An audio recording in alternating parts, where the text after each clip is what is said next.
Hello, we are here with you again, and this is continuing with the leadership traits series. And today I am going to talk about unselfishness. Unselfishness in a leader is very important to help the team grow, because the team will follow a leader who is really leading and not being selfish. There are many types of leaders who are leading with selfish interests, and the subordinates are able to see that very clearly. But the point is that the whole world is working on selfishness. Everybody and very few people are saints. Nobody is a saint. If people are working for in business, they are working for profits. If people are working in the corporate, they are working for the salary, incentives, share stocks, and in promotions, etc. And similarly, if people are working for in the academic, they are working for promotions, awards, accolades, recognitions, and if people are working in politics, they are working for power. So the point is, ultimately जो हम कर्म करते हैं उस कर्म का फल लेने की इच्छा तो होती है, इसमें कोई शक नहीं है. So I am not talking of that. I am talking of the leaders who are selfish to the detriment of their teams, that they want everything for themselves and they do not want their team to get the due credit. You want to hog the limelight. So that is something which is not acceptable to the team, and the team may be मजबूर हो सकते हैं काम करने के लिए, लेकिन वो दिल से काम नहीं करेंगे आपके लिए. और अगर आप एक अपना सेल्फिशनेस से ऊपर उठ के आप जो है अपना एक लीडरशिप की क्वालिटी कि आप अपने लालच के लिए काम नहीं कर रहे, आप टीम की तरक्की के लिए काम कर रहे हैं, आप ऑर्गेनाइजेशन के गोल अचीव करने के लिए काम कर रहे हैं, और आप जो है अपने लोगों का ध्यान रखते हैं और उनको जो ड्यू रिवॉर्ड्स और अवार्ड्स और एक्कोलेड्स और रिकग्निशन वो आप उनको देने के लिए तैयार हैं और देना चाहते हैं. और ये नहीं कि भाई आप जो है 90-95% प्रॉफिट या फायदा या वाह वाह करके जो आपको शाबाशी मिलती है वो अपने पास रख लें और सिर्फ थोड़े से इधर उधर करके आप टीम को हल्का फुल्का कुछ देते हैं. अगर आप टीम के साथ शेयर करते हैं, टीम को बड़ा करते हैं, टीम को मजबूत करते हैं, टीम को इंडिविजुअल तरीके से उनको स्ट्रॉन्ग करते हैं, उनकी ग्रोथ के लिए उनको हेल्प करते हैं, तो फिर आप अनसेल्फिश लीडर माने जाते हैं. और फिर आप एक लीडर माने जाते हैं आपके सबॉर्डिनेट्स के द्वारा, और फिर आपकी टीम आपके साथ लगकर काम करने में खुशी महसूस करती है. वो खुशी खुशी काम करेंगे, आउट ऑफ द वे जाके काम करेंगे, छुट्टी वाले दिन काम करेंगे, और आपके बिना बताए काम करेंगे. सो ये जो हम अपना छोटा सा फायदा या शॉर्ट टर्म गोल या शॉर्ट टर्म एडवांटेज के लिए अपनी लॉन्ग टर्म की जो इफेक्टिवनेस है उसको सेक्रीफाइस कर देते हैं कई बार. और ये चीज हम अगर सोचते हैं कि भाई छुपी रहेगी तो छुपी नहीं रहती है. ये चीज छुपी नहीं रहती है. ये आपके हाव भाव में, आपके काम करने के तरीके में, आपकी बातचीत में, आपके जो छन छन के खबरें आती हैं ऑर्गेनाइजेशन में, उससे गपशप में, गॉसिप में, कहीं ना कहीं पर ये चीजें सामने आ जाती हैं कि आप क्या फायदा ले रहे हैं और आप अपनी टीम को क्या एडवांटेज दे रहे हैं. कई बार ये सरेआम बेशर्मी के साथ लोग करते हैं कि जी जो कुछ किया है वो मैंने किया है, और जो गलती है वो दूसरे लोगों की गलती है। तो ये बहुत ही गलत एक एग्जाम्पल सेट होता है और इससे कभी भी आपको लॉन्ग टर्म फायदा नहीं मिलता है। वो कहते हैं ना कि आप कुछ लोगों को हर समय बेवकूफ़ बना सकते हो और आप सब लोगों को कुछ समय के लिए बेवकूफ़ बना सकते हो, पर आप सब लोगों को हमेशा के लिए बेवकूफ़ नहीं बना सकते। सो ये जो चालाकी हम लोग करते हैं, ये जो बेईमानी है, ये जो लालच है, ये जो सेल्फिशनेस है, जो लीडर का एक बहुत बड़ा दुश्मन है। और अगर आप लंबे समय के लिए अपनी रेपुटेशन बनाना चाहते हैं, आप लंबे समय के लिए अपनी फैमिली के लिए, अपने बच्चों के लिए, अपने परिवार के लिए इज्जत में कंट्रीब्यूशन करना चाहते हैं, अगर आप लंबे समय तक चाहते हैं कि लोग आपको याद रखें और लोग आपके बताए हुए रास्ते पर चलें, तो you have to be unselfish, you have to give your team the due and that has to come from within. It has to come from within. It cannot be just ऊपर से एक टिक लगा दिया कि अच्छा जी मैंने इसको incentive देना है, मैंने इसको 5% इंक्रीमेंट देना है और मेरा काम हो गया। सो ये चीज़ आपके हाव भाव में भी दिखनी चाहिए, आपके बिहेवियर में दिखनी चाहिए, आपके एटीट्यूड में दिखनी चाहिए। और अगर आप सबको मिलाकर चलते हो तो ये इससे अच्छा टीम का बॉन्डिंग और टीम की स्ट्रेंथनिंग नहीं हो सकती है। सो सबसे जो पहला पॉइंट इसमें मैं बताना चाहता हूं वो है कि अगर आप अनसेल्फिश हैं तो आप अपनी टीम को एम्पावर करेंगे। एम्पावर करने का मतलब होता है कि आप उनको मौका देंगे कि वो भी काम सीखें, वो भी डिसीजन लें और उनका भी कंट्रीब्यूशन को आप एक्सेप्ट करें, एक्नॉलेज करें, रिवॉर्ड करें, सेलिब्रेट करें। कई बार जैसे मैंने देखा है कि जो मिडिल लेवल के लीडर होते हैं वो सब लोगों से, अपने सबॉर्डिनेट से, एग्जीक्यूटिव से या जूनियर से पॉइंट लेते रहते हैं, सजेशन लेते हैं और डिस्कस करेंगे, सब कुछ करेंगे। और फिर जब अपने से सुपीरियर के पास जाकर के कोई प्लान डिस्कस करेंगे या ऑप्शन डिस्कस करेंगे तो इस तरह से करेंगे जैसे कि सारा उन्होंने खुद अपने आप से सोचा है।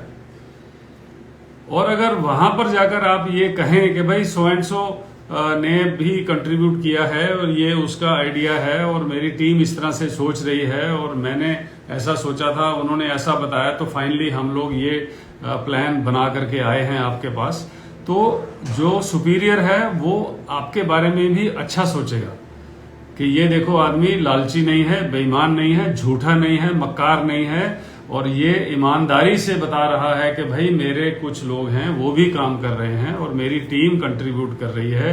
और आपकी टीम के बारे में जो सीनियर्स हैं वो भी सोचेंगे कि इन लोगों को भी कहीं कभी अच्छी जिम्मेदारी दी जाए। तो if they get a better responsibility, they grow in their own job, in their profession, in their careers, that is also a achievement of your leadership। तो आप दूसरे लोगों को मारकर उनकी लाशों के ऊपर आप खड़े होकर और अपने लिए अवार्ड, रिवॉर्ड और इंसेंटिव और प्रमोशन और इंक्रीमेंट लेना चाहेंगे तो वो ज्यादा देर नहीं चलता है। 1 साल चलेगा, 2 साल चलेगा, उसके बाद सीनियर को भी पता चल जाएगा भाई ये आदमी जो है ये निकम्मा है, निठल्ला है, सारा काम इसके नीचे वाले करते हैं और ये लोग जो हैं इनको कुछ बताया नहीं जाता, इनके बारे में कोई बात नहीं होती है और असली जो है वो इसकी टीम कर रही है। तो he will replace you, you will be replaced. कि भाई अगर सारा काम ये लोग मेहनत कर रहे हैं और इनको कंट्रीब्यूशन नहीं मिलती है, अगर इनको पॉजिटिव कोई लीडर मिलेगा तो they will be able to do better. तो अगर ये बात है तो फिर आपकी जरूरत क्या है? सो आप शॉर्ट टर्म गेन ले सकते हो, लॉन्ग टर्म गेन नहीं ले सकते हो। And also you will not be able to get the respect of your subordinates. उसकी नौकरी है, उसका जॉब है, उसको तनख्वाह मिल रही है, उसकी प्रमोशन कैरियर है, वो उसने बच्चे पालने हैं, अपनी EMI देनी है, वो मजबूरी में करता रहेगा काम, लेकिन दिल से आपकी इज्जत नहीं करेगा। So you have to empower your team, give them, delegate the task to them, give them responsibilities. ये इसका ये मतलब नहीं है कि आप अपना काम छोड़ रहे हैं.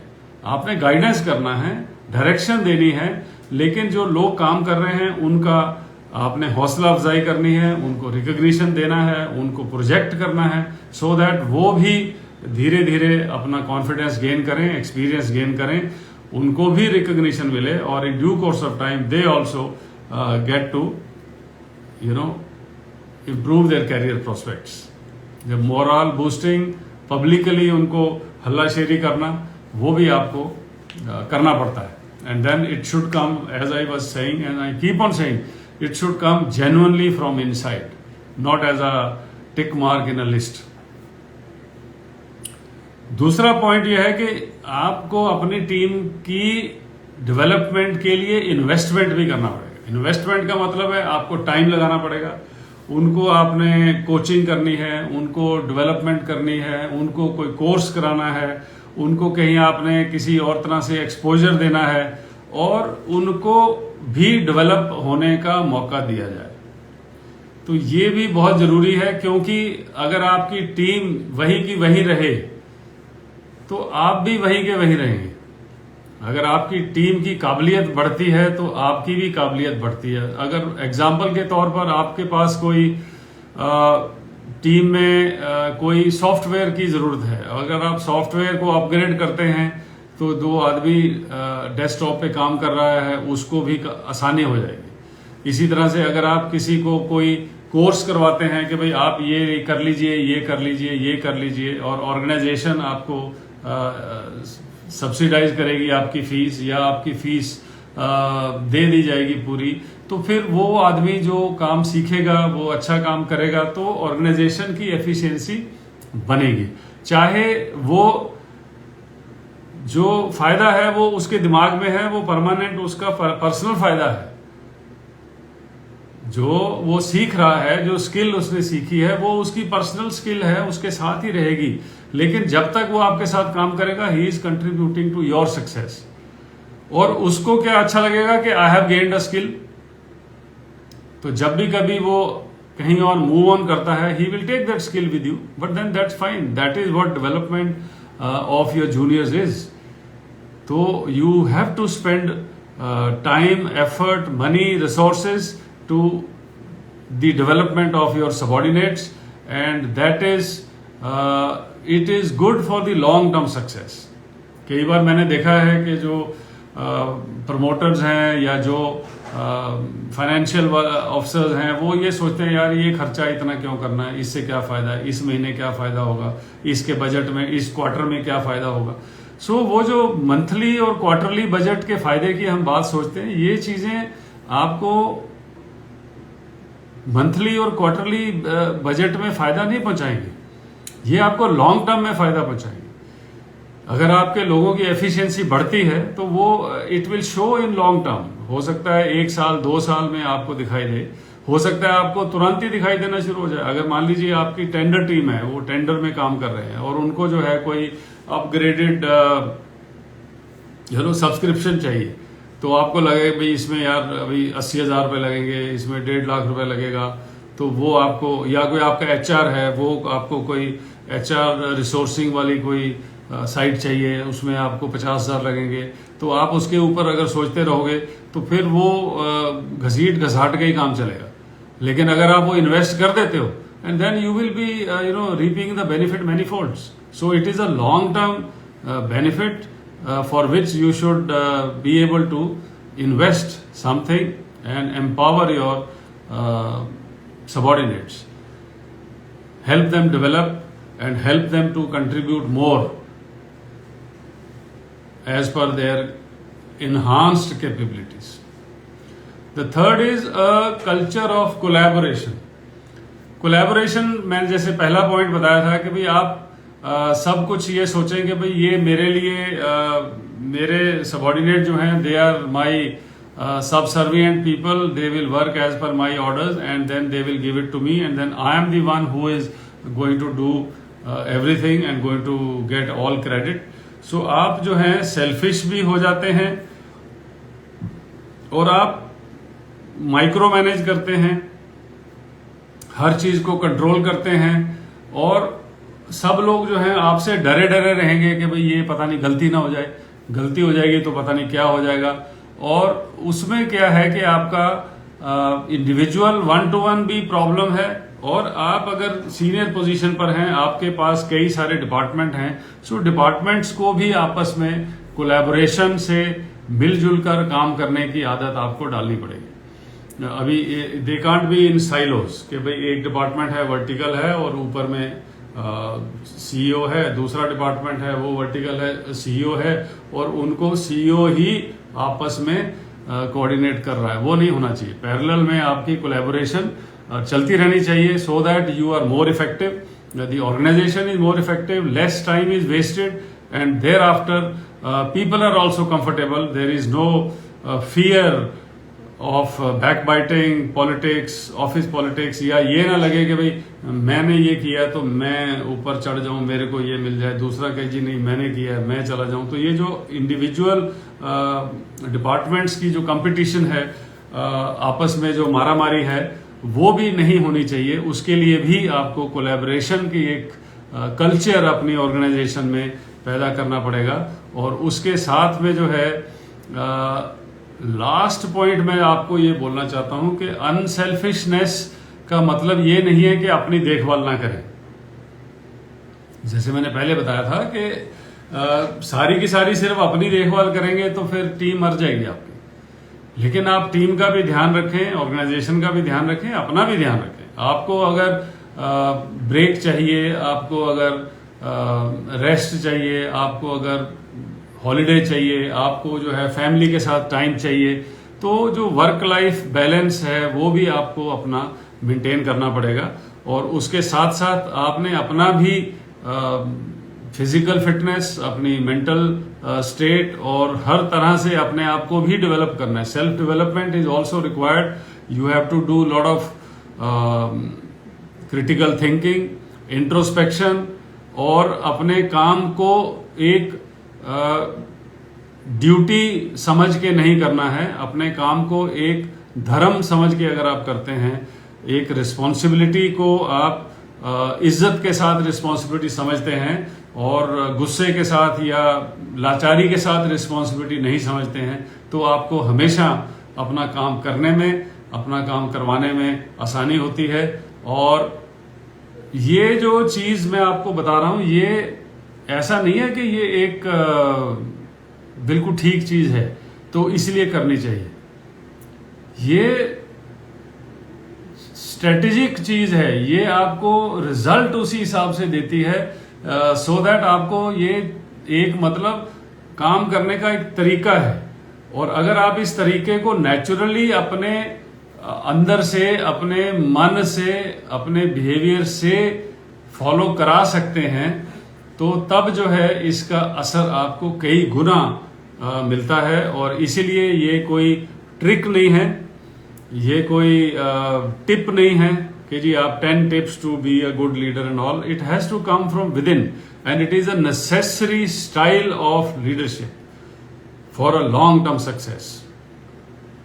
अब जैसे बात करते हैं हम लोग लीडरशिप की बात करते हैं, मॉडल की, तो कभी कहते हैं जी कि there are 2 types of leaders, autocratic leader and democratic leader. कभी इसके बारे में दोबारा लंबी बात करूंगा, बट देन वही है कि भाई ऑटोक्रेटिक लीडर है वो अपनी चलाता है, डेमोक्रेटिक लीडर है वो सबकी सुनता है। लेकिन क्या कोई लीडर हमेशा ऑटोक्रेटिक हो सकता है? वो ऐसा करेगा तो उसकी टीम जो है अपना मन लगा के काम नहीं करेगी, भाग जाएंगे लोग। और क्या कोई लीडर हर समय डेमोक्रेटिक हो सकता है? डेमोक्रेटिक हर समय रहेगा तो टीम ढीली पड़ जाएगी, कभी आपका टाइम से काम नहीं होगा, सब अपनी मनमर्जी से काम करेंगे। सो आपको एक बैलेंस बनाना पड़ता है कि जब कभी टाइम कम है, इमरजेंसी है, शॉर्ट रिक्वायरमेंट है, तो आपको ऑटोक्रेटिक बनना पड़ेगा। जबरदस्ती बाय ऑर्डर आपको एक खास तरीके से जो काम करना है, जो एक टाइम के अंदर काम करना है, वो आपको कराना पड़ेगा। और बाकी समय में अगर आप देख रहे हैं कि अभी रिलैक्स है, डेडलाइन नहीं है, तो आप हंसिए, खेलिए, फंक्शन कीजिए, आराम से लोगों के साथ मिलिए जुलिए, तो उनकी सुनिए, उनके ऊपर में ध्यान दीजिए। लेकिन जब अभी आपको पता है कि भाई अब किसी की बात सुनने का टाइम नहीं है, तो then you just give order and get it done. So इसी तरह से जो ये अनसेल्फिशनेस और सेल्फिशनेस का जो बैलेंस है, अभी मैं आपको ये नहीं कह रहा हूं कि आप सीईओ हो तो अपनी सारी तनख्वाह आप दे दो, बांट दो कंपनी के अंदर ना। बट द पॉइंट इज कि आप अगर 15 लाख रुपए महीने के ले रहे हो और आपने ड्राइवर को आप 14,000 तनख्वाह से 15,000 20,000 नहीं करना चाहते, या आप उसको पीएफ ही नहीं कटवा रहे, तो फिर शर्म आनी चाहिए आपको। This is what I am trying to say. So please see the difference. Do not give up on your due earnings, but then ensure that everybody gets his due earnings. That is what means being unselfish. अभी आपको मैं एक unselfishness का example आपको देना चाहता हूं, और उससे बड़ा एग्जाम्पल दुनिया में मैंने देखा नहीं। अब इंडियन नेवी है, जैसे नेवी के ट्रेडिशंस बोलते हैं, इंडियन नेवी की ये ट्रेडिशन है कि अगर कोई जहाज डूब जाता है लड़ाई में, तो उसका जो कैप्टन है वो जहाज के साथ ही जल समाधि ले लेता है। सो this is the ultimate sacrifice, because वो जो है अपनी टीम के बारे में ज्यादा सोचता है और अपने बारे में इतना नहीं सोचता है, एंड वो उसको अपना जिम्मेदारी लगती है कि भाई ये मेरा शिप है, ये जा रहा है तो मैं इसके साथ ही जाऊंगा। तो 1971 की लड़ाई में एक अपना शिप था INS खुखरी, जो कि पाकिस्तानी सबमरीन ने 9 दिसंबर 1971 को टॉर्पीडो मार करके उनको गिरा दिया गया था। तो वो इट हैड संक, डूब गया था शिप। तो जब वो शिप डूब रहा था तो कैप्टन महेंद्रनाथ मुल्ला, जो उनके कमांडिंग ऑफिसर थे, कैप्टन इंडियन नेवी महेंद्रनाथ मुल्ला, उन्होंने सब लोगों को निकालने की कोशिश की। बहुत सारे लोग बच गए और काफी सारे लोग डूब गए, बह गए। कुछ तो शिप्स के नीचे रह जाते हैं, ऊपर नहीं आ पाते हैं। कोई शिप के साथ ज्यादा वेव्स आती हैं तो उसके कारण नहीं कर पाते हैं अपने आप को कंट्रोल। सो महेंद्रनाथ मुल्ला के 2 छोटी छोटी बेटियां थी और बॉम्बे में घर में उनके थी, और उन्होंने उनके बारे में भी नहीं सोचा, और उन्होंने मैक्सिमम लोगों को निकाला। और लास्ट में देखा गया कि अपनी जो वेस्ट है वो वेस्ट भी उन्होंने उठा के किसी दूसरे लड़के को दे दी जो सेलर था, और उसको भी बोला भाई जाओ तुम बोट में बैठो। And then finally he went to the ship's captain's cabin, जो उनका कंट्रोलिंग वाला होता है, कंट्रोल रूम, और वहां से चले गए और उसके बाद में उनको देखा नहीं गया, and he died with the ship, he drowned with the ship. So ये जो थॉट है, ये हमारे में से कितने लोगों को आ सकता है कि अपने ऑर्गेनाइजेशन के लिए अपनी जान भी हम दे दें। सो ये जो है सर्विस ईथॉस, जो देश की रक्षा करते हैं, जो शपथ लेते हैं कि देश की रक्षा में अगर मुझे अपनी जान भी देनी पड़ी तो मैं दे दूंगा, उन लोगों के लिए बिल्कुल ये नॉर्मल है। तो मैं आप लोगों से जो सिविल लाइफ में हैं, जो स्कूल कॉलेज में पढ़ते हैं, पढ़ाते हैं, नौकरियां करते हैं, उन लोगों से ये एक्सपेक्ट नहीं करता हूं कि आप अपनी जान दे दें। लेकिन द पॉइंट इज कि भाई थोड़ा बाहर निकल के काम तो करो। अगर आपकी 6 बजे ऑफिस खत्म हो जाता है तो यार 8 बजे तक अगर बैठ के कोई एक टास्क को खत्म करना है तो उसमें आप एक्स्ट्रा क्यों समझते हो कि आपने को बहुत बड़ी बात कर दी। तो क्या आपको अपनी ऑर्गेनाइजेशन से उतना लगाव नहीं है कि थोड़ा सा go out of the way to contribute.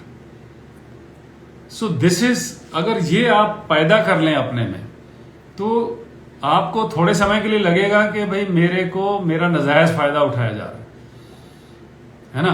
आप सोचोगे यार मैं 6 बजे तक मेरा दफ्तर है, मैं अभी तनख्वाह तो एक्स्ट्रा कोई इंसेंटिव मिल नहीं रहा, ओवर टाइम मिल नहीं रहा, मैं क्यों बैठा काम कर रहा हूं, बाकी लोग तो चले गए।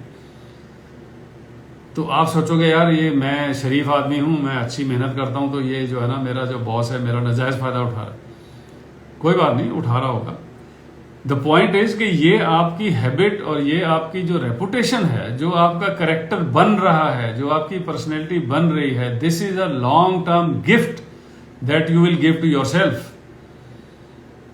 और उसमें आपको कोई घिसता है क्या शरीर में? कोई आप 2 घंटे एक्स्ट्रा बैठ जाओगे तो शरीर से वजन कम हो जाएगा क्या? घिस जाओगे? नहीं ना. So why not? So this is what I want to leave a message with you. As a subordinate, please be willing to contribute more to your organization. जितनी तनख्वाह मिलती है, जितना आपको बेनिफिट मिलता है, उससे ज़्यादा करके दिखाइए. तभी आपकी वैल्यू बनेगी, आपकी पहचान बनेगी. लोग तभी आपको एक्सेप्ट करेंगे कि yes, this is a man whom I can depend upon. And when you are a leader, do not only think about your self.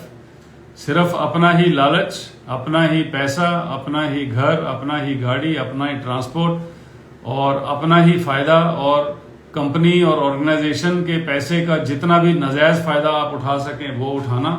ये चीजें आपको शॉर्ट टर्म बेनिफिट देंगी, आपको लॉन्ग टर्म बेनिफिट नहीं मिलेगा. आपकी रेपुटेशन इसी तरह से जाएगी कि लालची आदमी है, गंदा आदमी है और ये चोर है और ये करप्ट है. सो उस वैल्यू के साथ जीने का क्या फायदा है? और directly indirectly this will affect your children. Definitely it will affect your children, their attitude and their habits, their personality and ultimately their destiny. तो आप अगर ठीक तरह से जी रहे हैं, ठीक तरह से ईमानदारी से काम कर रहे हैं, so you are contributing to the future of your children, future of your family, even if you are not earning more money. Think about it. इसके बारे में सोच विचार कीजिए.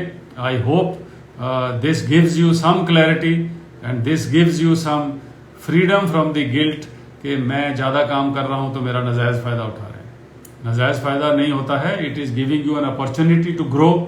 It is giving you an opportunity to develop and it is giving you an opportunity to create a legacy for yourself कि yes, here was a man who was prepared to die for the organization. Thank you very much. Take care and Jai Hind.